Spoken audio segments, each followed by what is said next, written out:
News that's coming in is the External Affairs Minister S. Jaishankar, who's spoken on Kashmir and Article 370.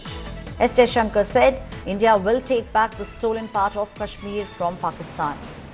The purging of Article 370 and the elections that were held in Jammu and Kashmir are for the betterment of the entire valley. Prime Minister S. Jaishankar said that they are now looking at solving the issues in Kashmir. The minister also said removing Article 370 was step number one.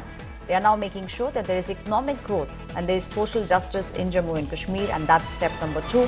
Holding elections, which saw very high voter turnout, was step number three.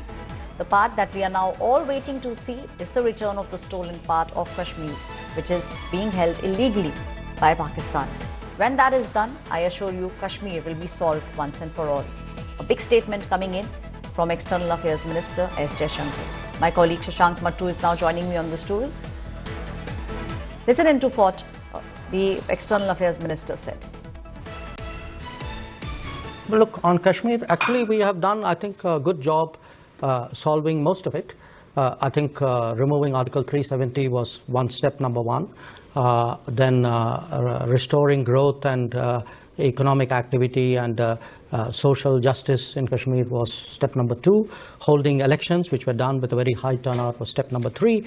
I think the part we are waiting for is the return of the stolen part of Kashmir, which is on the under illegal Pakistani occupation. When that's done, I assure you, Kashmir solved. My colleague Shashank Mattu is now joining me on the story. Shashank, this is a big statement coming in from S. Jaishankar. He's in fact said that 3 steps have already been done, and the last step is to make sure that they get back the stolen part of Kashmir, which at the moment is illegally being held by Pakistan. You're absolutely right. It is a significant statement of how India's foreign minister sees the problem in Kashmir, and it's equally significant that he's making this statement in the United Kingdom. The UK is a country that from time to time India has had difficulties with when it comes to the question of Kashmir. You might remember that some time ago India had protested when the British High Commissioner in Pakistan had gone to Pakistan-occupied Kashmir. India had then stated that these union territories that Jammu and Kashmir are, of course, an integral part of India.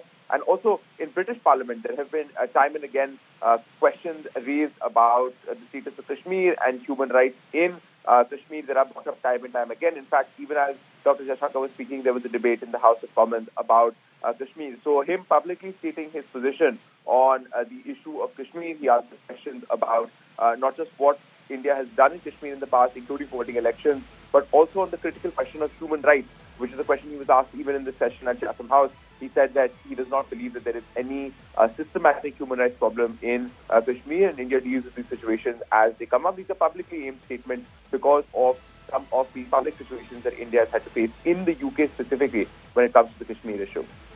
Thank you, Shashank, giving us those details. And he said that even as these statements were being made, debates are being held in the UK with regards to the status of Pakistan-occupied Kashmir.